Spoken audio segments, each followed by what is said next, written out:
Ladies and gentlemen, this is Violent Games here. Really excited to bring you another guide for Overwatch, or console watch, as it were. I play the console version. That's the nuance. Anyways, Sombra's received a lot of polish and a lot of quality of life buffs that I think makes her a viable pick for this game, and we are definitely going to get into this video. She's also approaching my #1 slot for favorite hero in the game, period, so I really hope you guys stay tuned and listen to everything I have to say in this guide.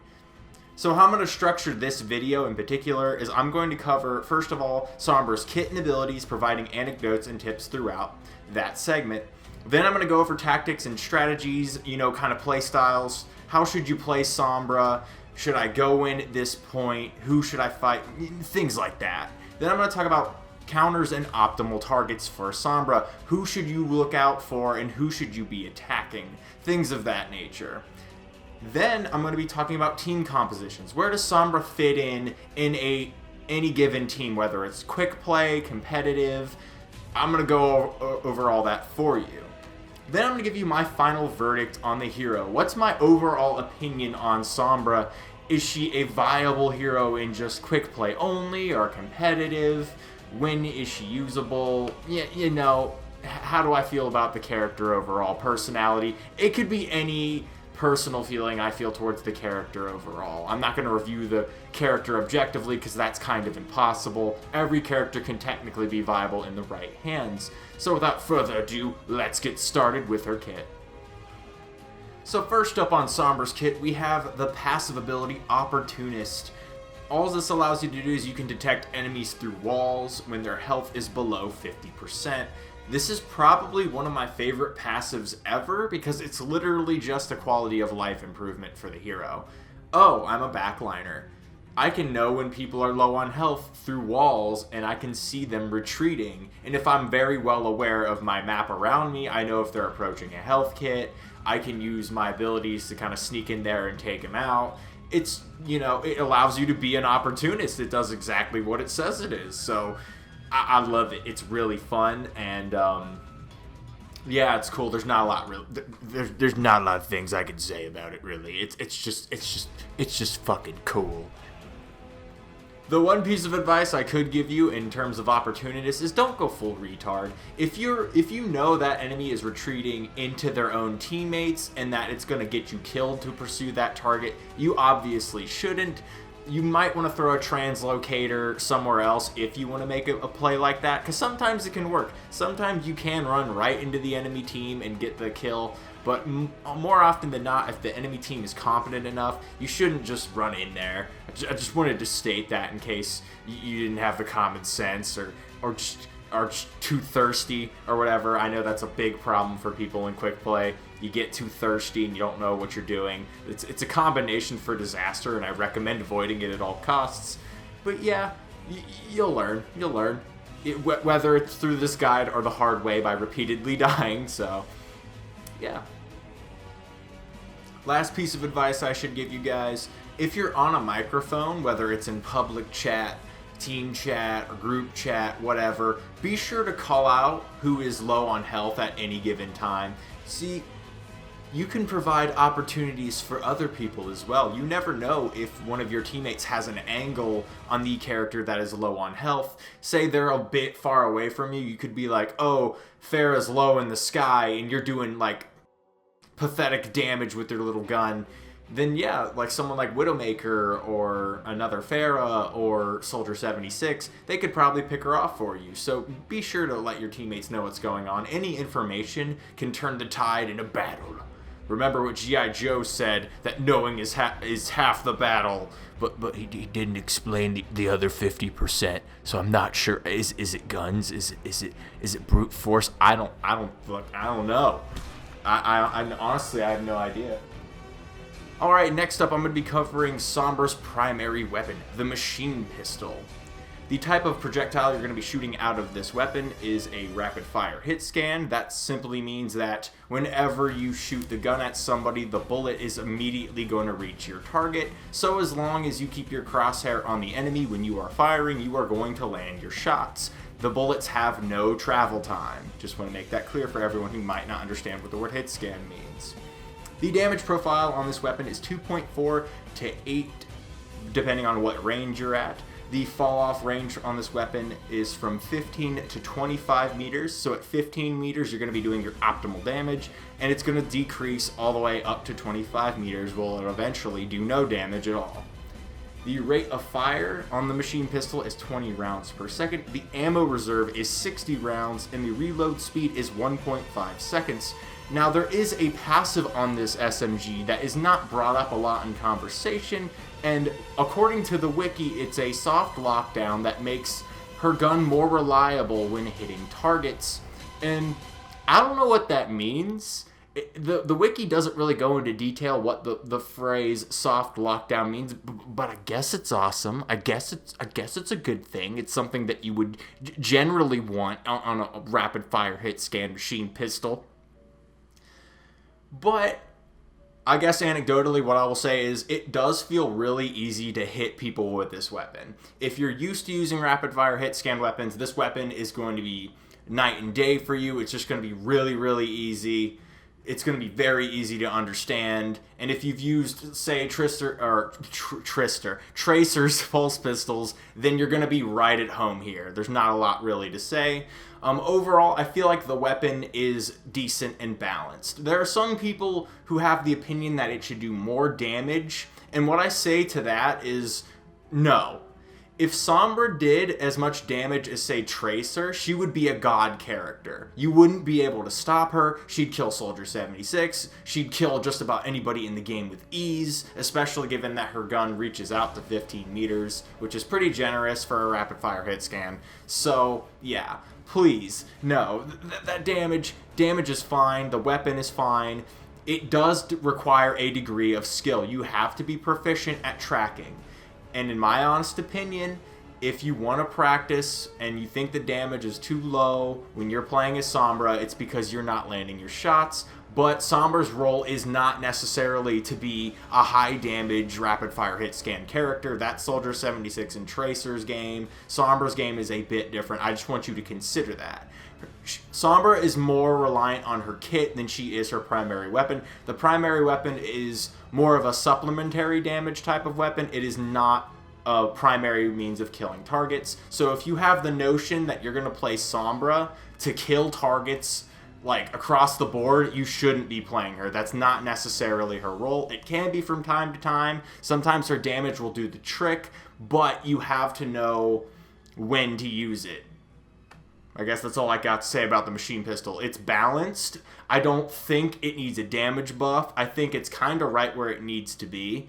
Maybe a little bit of a range buff, if anything, but nothing outside of that. The gun is extremely balanced, and with Sombra's very effective kit, with the way it's currently standing, I don't think this weapon needs a buff.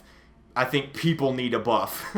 I think the community needs a buff in terms of understanding Sombra. Alright, next ability of Sombra's that I wanted to cover is called Hack. Now, Hack has a variety of applications, and that's what I love about it. It's so versatile. First off, you can hack health packs, completely making them exclusive to your team, as well as increasing the recharge rate at which they spawn. So you can kind of siphon health from it. It's kind of like a secondary pocket heal for you and your team. And if your team utilizes it as well as you can help farm your ultimate. And ultimate farming is definitely a way to play Sombra. Her EMP is very, very effective, which we will cover in a bit. Additionally, Hack can be used to hack enemies' abilities, which can make some characters functionally useless. Like, think about it. D.Va puts up defense matrix, and no one's really doing anything to prevent you from hacking her. You can hack straight through her defense matrix, and that prevents D.Va from running away. That prevents D.Va from blocking off any more damage that she's trying to sponge, and just makes her super vulnerable to fire because of how large her mech is. Your team can effectively just pound her with bullets and projectiles and Reinhardt's little fire strike thing, and she's going to be out of her mech within seconds, not to mention the damage you're going to be doing to her mech as well.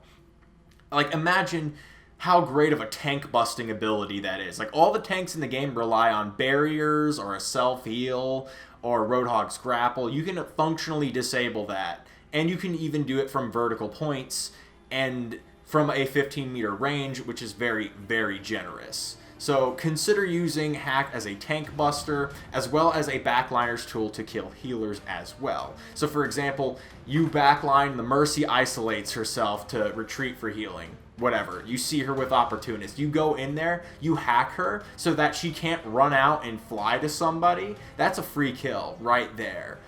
It's just really, really effective. It's an underloved ability, and it's one of the B&B skills of Sombra. It's honestly one of my favorite abilities in the game. So, before I get into the stats, let me just say that anecdotally, this is one of my favorite abilities in the game. It might be my favorite ability in the game, though I do really like Tracer's Blink, though. Tracer's Blink is pretty great. I love that you can just dominate in spacing and positioning with Tracer's Blink, and even run away when you need to. There's just a lot of good things there. So let's go over the stats real quick. The cast time for hack is 0.8 seconds, and you can be interrupted during this animation. So positioning is key here, guys. You want to make sure that you cannot be interrupted during this hack animation, and if you are, that's a lot of trouble you're going to be in. You're going to be wasting something if you cannot get that hack off. You want to make sure that you set yourself up in a way where you cannot be interrupted. Do keep that in mind. The duration of hack varies across the spectrum depending on how you're using hack. Again, that versatility just being so delicious. But yeah, the duration of hack on abilities is going to be 6 seconds. The duration of hack on health and ultimate status for your enemy team. Basically, when you hack someone, it's going to reveal their health, the enemy's health bar, as well as whether or not they have an ultimate, which is great information for using hack. Is going to be 20 seconds, so that's really generous in my opinion. 20 seconds is a pretty long time in Overwatch. That's more than enough to kill a person, or at least let the team know that an enemy is capable of performing their ultimate at any given time, such as drop beat. It's going to allow you to know if Genji's about to pull out his weeb stick. It's going to let you know if Roadhog's going to go whole hog. It's just really good information. And in the hands of intellectual players, it's a really good thing for everyone to know. And yes, when you reveal health and ultimate status, everyone sees it, not just you. The duration on a hack for health packs is going to be 60 seconds, which is an incredibly long time in Overwatch. Very, very generous, but not so absurd to where if you go away for too long, it's going to be a complete nuisance on the enemy team. It's not so absurdly long, but it's definitely long. And on turrets, it's going to be 10 seconds. Now, the application of hacking turrets is obviously the worst way that Sombra's hack can be used. I just want to point this out there. While you can do it, it's mostly ineffective. Because most of the time when you get close to that turret, you're not going to be able to hack it in the first place. And if you get interrupted trying to hack the turret, you've just wasted your own time. Honestly, the best way to go about dealing with turrets is just to put all your bullets inside them when you can. That's going to help your team get rid of the turret faster than you hacking it in the first place. Now, if hack did something like, I don't know, this is honestly what I think it should do to turrets, is it should allow the turret to work for you for that duration. That would be incredible. That would be a reason to hack a turret. But in my honest opinion, guys, don't hack turrets. It's not really worth it. You should be using, like, what's more important? Hacking a turret that can chew your teammates down over a duration. Or hacking the big fat dude with the self-heal and the hook that can instantly kill anyone on your team, relatively. Not tanks, though. But any of your primary damage dealers. I think you should hack the fat dude with the heal and the insta-kill hook. I'm just saying. I'm just saying that it's a little more important. So yeah, turret hacking, not a fan. And finally, the cooldown is going to be 8 seconds. Pretty generous for an ability this good, is what I will say. It's not ridiculously fast, but it's certainly generous for what this ability can do for you in terms of sustain and in terms of being, or in terms of harassment and shutting down certain heroes. Like I said, Sombra is an absolute tank buster. And it is incredible, guys. It is absolutely incredible. Alright, next thing I wanted to cover is called Therm Optic Camo. Now, Therm Optic Camo is basically the way you backline as Sombra. It's how you get behind enemy lines. It's how you get to isolated targets. It's how you play Sombra. Basically, if you're not using this ability frequently, almost to the point of nauseum, you're playing the hero wrong. It synergizes very well with Translocator. You can use Translocator while in Thermoptic Camo without being uncloaked. Thermoptic Camo can be canceled out if you fire. If you try to use hack as well, you cannot hack within Thermoptic Camo. Or if you are hit by any enemy fire or take any damage whatsoever. So do keep that in mind, that there is a degree of punishment when using Thermoptic Camo. You can also be interrupted during the casting time. If you're hit at all during the casting time, the cast will be completely canceled, and the enemy gets free damage on you for that casting time, basically. So let's go over the stats of Thermoptic Camo real quick. First, we have a speed increase to 8.8 meters per second. The cast time is 0.7 seconds before it's effective, and the duration once casted is going to be 6 seconds, and the cooldown is also going to be 6 seconds.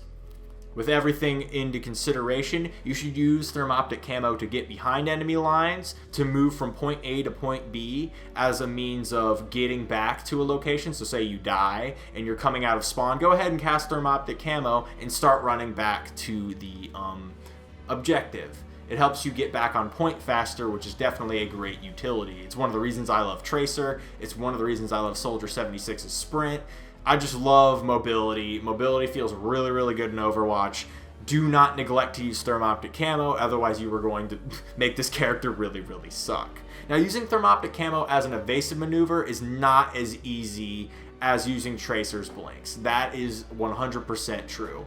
Usually what you're going to want to do is you're going to want to combo your Translocator as a means of teleporting to a different location, whether it's a vertical point or whether you just want to throw it in the air, then cast the Thermoptic Camo to try to get out of there. Maybe they miss you a few times and you manage to slip from their sight.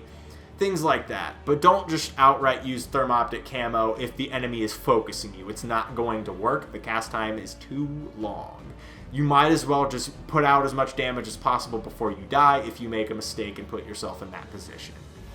So again, thinking about your utilities before you using them is very important, but don't neglect to use them frequently, as you definitely should use them frequently. And you can watch the video in this guide and kind of get a feel for how I like to use it if you need a reference. Moving on, let's talk about Translocator. Translocator is basically a pocket portal that Sombra carries around. She can use it to either retreat to a previous setup position. So for example, you can hack a health kit, throw a Translocator on top of it, use Thermoptic Camo to get behind enemy lines, do damage, teleport back, and heal yourself to kind of farm for your ultimate. You can even manage to kill an enemy healer or something along those lines if they manage to isolate themselves and you get the hack off. You can also use Translocator after using Thermoptic Camo, throw it above the enemy team on a vertical point and look down, and that's a great position for hacking a lot of the time. Now sometimes they'll have a Pharah or something like that, but you can usually dictate when and how you use Translocator at any given time. I'll probably discuss that a bit more in the tactics section. Let's move on to stats. First of all, I need to mention that Translocator is an arcing projectile. You'll lob it at something. Imagine like throwing a grenade in Call of Duty, or imagine throwing just, I don't know, a very light stone somewhere, and then you can somehow teleport to set. You know what? This analogy is not very good. I'm just gonna stop that. It's an arcing projectile. I shouldn't have to explain that to you, but I'm trying. It's not working. The duration, once the Translocator lands, is 15 seconds. Basically what this means is once you throw Translocator, it's going to arc, and depending on how far you throw it or how high you throw it, it's not going to start counting down until it hits the ground and creates a teleport zone on the ground. So right when it makes contact with the ground, it's going to start counting down from 15 seconds. From then, you can do basically whatever you want on the battlefield, take damage, whatever, and when you need to leave, just go ahead and press the Translocator button and you'll teleport to it, and the cooldown will start. The cooldown is going to be 4 seconds. And what is absolutely incredible about that is how short of a duration that is in Overwatch. 4 seconds, not a long time to wait for Translocator to cool down. You should use this ability all of the time. If you're ever not using Translocator in any of the listed ways that I kind of mentioned at any given time, then you just suck as Sombra. And you should always have Translocator in mind when you're about to enter any type of engagement. Be like, okay, I'm gonna try to use this as a panic button this time, or oh, I'm gonna use it to get to a vertical point, or I'm gonna preemptively, while I'm in Thermoptic Camo, throw it to a vertical point and then engage, and then if things go bad, I just press it and then I can leave comfortably with Thermoptic Camo recharging during that engagement. So yes, Translocator is absolutely the glue that holds Sombra's kit together. Without the Translocator, she would not be able to pull off any of the maneuvers that she currently can in the game. It's so important for her positioning-wise, and the fact that you can kind of throw it relatively anywhere, especially, like I said, to vertical points, it just gives her a lot of like versatility as far as positioning. It's her positioning tool, 100%, and it's probably one of the best in the game, though I would still argue that it's not as good as Tracer's Blink, because Tracer's Blink has a lot more options. You can move at a 360-degree angle. It has 3 uses versus just the one. You get what I'm saying. Though it does have more versatility in terms of verticality, because you can throw it to higher positions on any map in the game. You can even throw it behind your teammates, like I said, in a panic maneuver if you are discovered and things don't go your way and you forgot to throw it or something. It's just really, really good. Use it frequently, and don't ever conserve her kit in general. Just use her kit ad nauseum as a general summary. The final thing I wanted to take a look at as far as Sombra's kit is EMP, her ultimate ability. Definitely, probably one of my favorite ultimates in the game for various reasons, which I will definitely get into. But the effect of EMP is it's an AoE hack that it goes around you. You can use it in the air and stuff. And it not only hacks every enemy around you and turrets if they're in the vicinity, but it's also going to knock down shields and barriers, which is such a problem in Overwatch with tanks just putting up barriers constantly, negating all of your damage. You basically make all of that useless. It's the best momentum ultimate in the game as far as I'm concerned. It's really, really good. It can also be used to counteract Break It Down if the enemy team wants to do that as well. It makes that functionally useless. It's going to completely bust every tank that is on point. So it's not going to kill them outright, but it's going to make all of their barrier abilities useless, and it's going to knock down any established barriers that may exist. Additionally, it should be mentioned that characters like Zarya and Zenyatta lose a significant portion of their health once EMP is activated. So targeting and focusing those heroes from the start of EMP is very important. It's very important that you do this. But yeah, when you use EMP, focus on Zenyatta and Zarya is a great way to go, because their health is going to be significantly reduced upon using that ultimate. So let's go into some of the stats of EMP.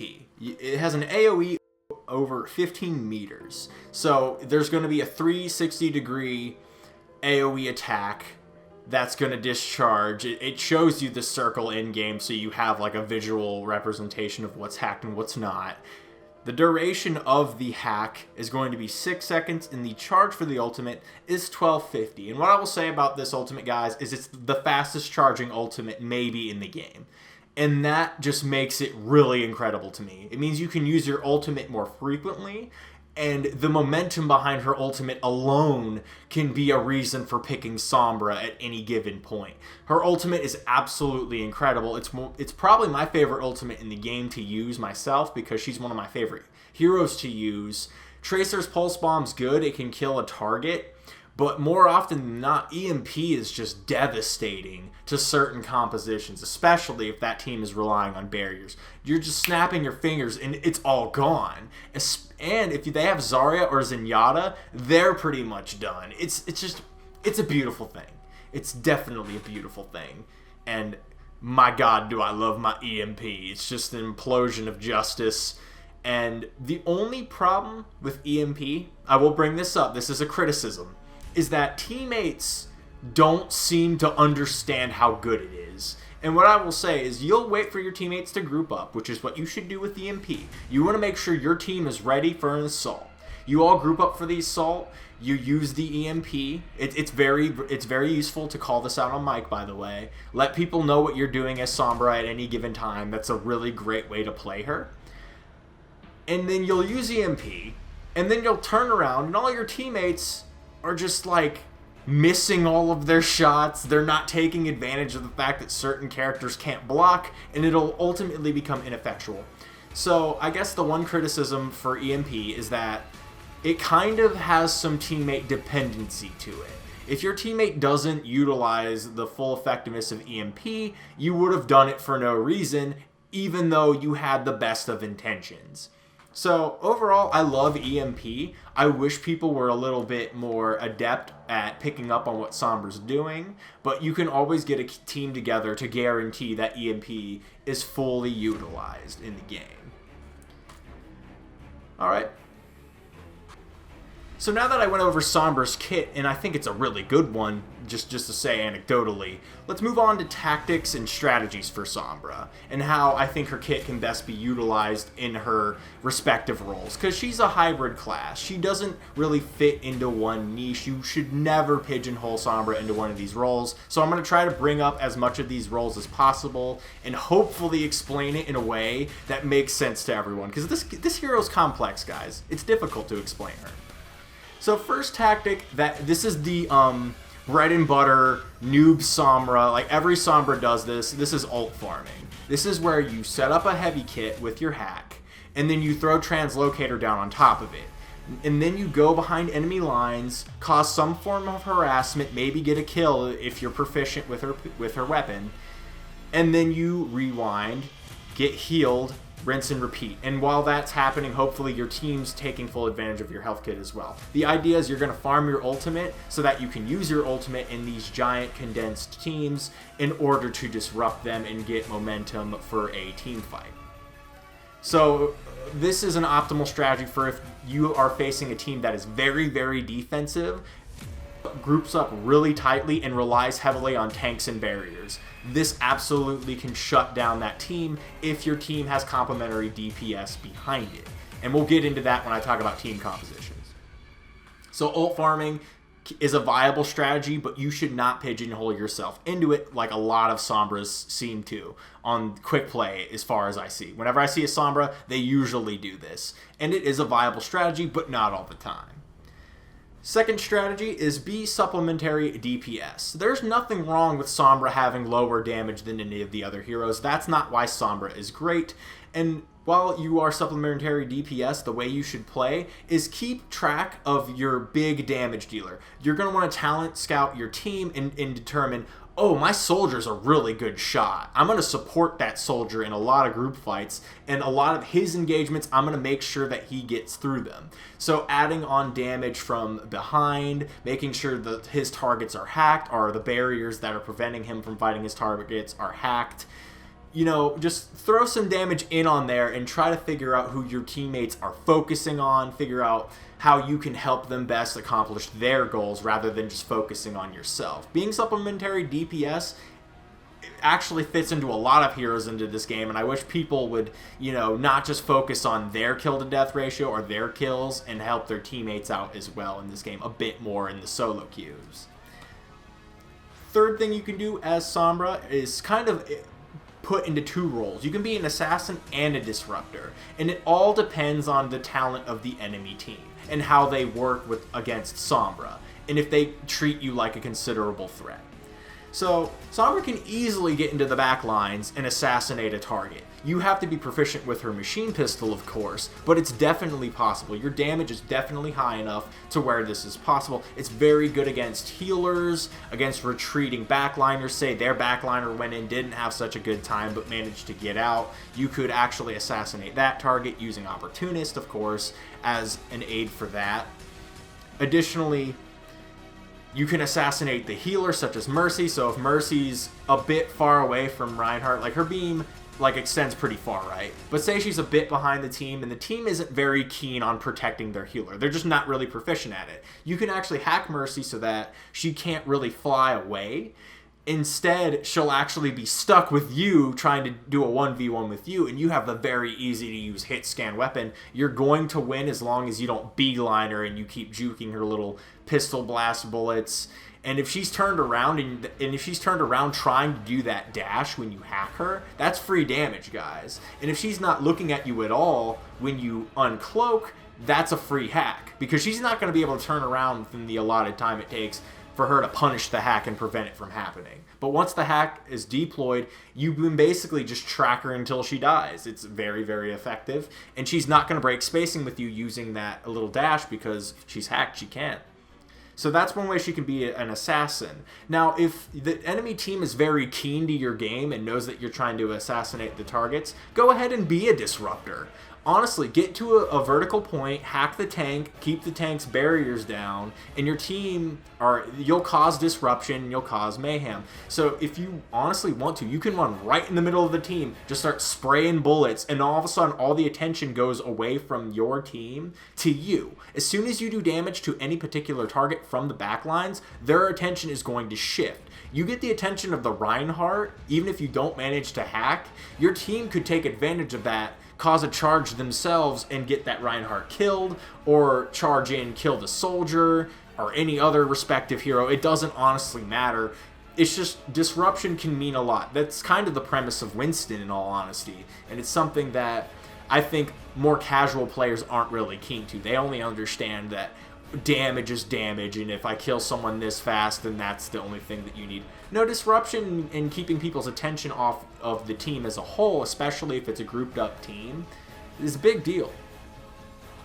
So keep in mind, you can't always get kills as Sombra, but it can happen, especially if you set up the right conditions. Like I said, say you start the fight, so you're the first one to do damage. And if you're the first one to start doing damage to a healer, you're usually at a massive advantage and are able to kill them most of the time. Like I said, make sure you hack that target if it is the healer. Or just hack the tank to cause some mayhem. There's nothing wrong with just causing mayhem as Sombra. Like I said, be a disruptor if you need to be. Think smarter. And finally, the fourth rule, I've brought this up before as well, tank busting. Tank busting is an essential role to Sombra. It comes into play so often because so many teams will make their team around the premise of having a lot of barriers up, and our DPS can just sit behind those barriers comfortably without being disrupted or anything. But when you hack a tank, it's like if that tank isn't getting full team support, that tank's dead. That's just how it works. The most effective person to hack in this game is definitely D.Va, because D.Va likes to fly up to people and get up in their face and then pop that defense matrix, blocking off all the damage while their team can get free damage onto the enemy through her. But hack goes straight through defense matrix. It'll disable everything she can do to evade. And if you get rid of their tank so quickly, that's going to add so much momentum to your team. So tank busting is an essential. Use it on Roadhog to prevent him from healing. Use it on Reinhardt to knock his barrier down. He's kind of the harder ones to do, you'll find out. But if you manage to pull it off, it's disgusting because these targets are just so large that anyone in quick play can hit them relatively. And if you're stacking damage, even if it's not headshot damage, it's just a lot. It's just a lot to consider. And the best part about all of these tactics that I just mentioned is that you can use all of them within one match. You never have to pigeonhole your role. You can kind of move around these roles on the fly, make sure you get a taste for the enemy team, and ultimately it's going to help you with every hero you play in the game, because you're going to see the game from like all these different perspectives. As a disruptor, as an assassin, once you play as a backliner, you know how to deal with backliners more because you know what their intentions are. So Sombra's tactics, honestly, are very, very diverse. She's kind of a jack of all trades and a master of none, really. is what a lot of people seem to feel. But I think that she's, I don't know, I just love her hybrid role. I love her hybrid role so much, and I think it's very underappreciated. So let's move on to Sombra talent requirements. Now, this isn't something I really mentioned. I consider it a tactic within itself, but there is a certain skill set you need to have as a player before you play Sombra, and I just want to briefly go over this talent requirements for you so you know what to practice if you're struggling. First of all, you need to be good at tracking with rapid fire hit scan. Tracer is a perfect hero for this as well. Again, you know, we'll talk about Tracer here in a second, but being able to track with the machine pistol as enemies move and jump and move left and right, I see that a lot. Being able to mimic that is very important. Keeping your crosshair on the head so you can really focus your target. You know, focusing on one target and not multiple targets is also very important. I guess I should add that in there. Focus is very important. So focusing a particular target at any given time is extremely important. The next thing you should be good at in this game before you play Sombra is situational awareness. You need to know where your team is at all times and know where the enemy team is. If you lose track of a certain hero, you will get killed. If you neglect to deal with McCree, if you hear him marching behind you, you're going to die. He's going to flashbang you, or he's going to get off a headshot and you're just going to die way too rapidly before you can teleport back. So situational awareness is very important, especially when you're about to deploy an EMP. If you deploy an EMP and your entire team isn't there, you've wasted your ultimate. You've just done it for no reason, because the enemy team is not going to go down just because their abilities have been suspended temporarily. So situational awareness is extremely important. And finally, mastery of her kit. Now, this is just going to take time and practice, guys. You're going to have to play within these roles, really experiment with her kit. Again, experimentation is very important for every hero in the game, and this is how you should learn. Try different things on your own terms as well. Don't just do everything I said. Think outside the box with Sombra, because that's probably the biggest talent you could have.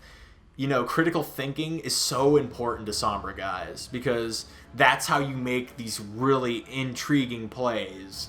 And mastering her kit, knowing when her cooldowns are about to be activated, paying attention to the sound cues of her translocator timing down, all of these things are important to mastering Sombra's kit. Being, like I said, being aware of cooldowns, knowing how to use it, you know, not just using translocator in a single way, but using it to get a vertical points during certain periods, using hack to get momentum, and using hack to assassinate. All of these things are very, very crucial. And also setting up in the right position so that you're not disrupted. All of this is so, so important to Sombra, so keep all of it in mind. And when it comes to practicing Sombra, you have kind of two options in my opinion. You play in the practice range, or you practice and master Tracer first, because all of the talents that I recently, brought up are Tracer's talent requirements as well. These characters complement each other very well. If you can play a good Sombra, I bet you can play a good Tracer, and vice versa. And Tracer is a bit more forgiving than Sombra because her damage is a little higher than Sombra's as well. But when you play Tracer and get good with Tracer, you're learning situational awareness. You're learning to track your cooldowns, because blink is very important and you don't want to use up all your blinks, and you're keeping track of your rewind. It's all of her Tracer's skills, and her weapon as well is completely similar to Sombra's, both rapid fire hit scan. All of the skills that Tracer has translates to Sombra, so getting good with Tracer is a great way to get into Sombra. And I started on Tracer, and oh my gosh, is it just night and day how good I can play both of these heroes. I love playing both of these heroes. So play as Tracer. Anyways, that's all I've got for tactics for now. Alright, now I'm going to talk briefly about team composition, because this is a very, very simple part of Sombra. Team composition in regards to Sombra, the only thing you need to look for on your team is damage coverage. If your team has damage coverage, you can play Sombra. That's really the only requirement. And I guess healer. But that should be common knowledge by now. If your team doesn't have healers, you need to play healer. That's just kind of forced. Or if any role is unfulfilled, then I guess you need to play that role. But say you have tank, healer, and damage. That's all you really need. But if you don't have damage coverage, Sombra is not going to make up for that. So I just want you to keep that in mind, that that's the most important role that you need to consider. And if you don't have damage coverage, I highly recommend flexing into Tracer, because Tracer and Sombra have very similar setups, like I've said previously, and Tracer's going to provide more damage for your team as a whole. So if you have damage coverage, you have good DPS players, by all means you should be able to play Sombra, as long as your tanks and healers are also present. That's the only real thing you need to consider as far as team composition. She doesn't really go good with anyone. She's very self-reliant, and that's how Sombra operates. That's one of the reasons I like her, because I don't really have to get my healer's attention to get healed. I can be healed if it's convenient to my healer, which it will happen with a good team. But like I said, team composition, just make sure you have damage coverage. That's really all. If you don't have good damage coverage, don't play Sombra. Play McCree, play Soldier, play Pharah. Play anyone but Sombra if you don't have damage coverage, because she is not a damage coverage hero. That's the only thing you need to reference in terms of team composition, really. So now we've come to the end of the video. It's time to talk about my final verdict for Sombra as a hero. No, this isn't an objective review. This is definitely subjective. It's full of anecdotes and personal opinions, and some of it is literally just in opinions like, do you like the hero, blah blah blah, for stupid reason X. So let me just get into my final verdict. I think Sombra is a massively underrated hero in this game.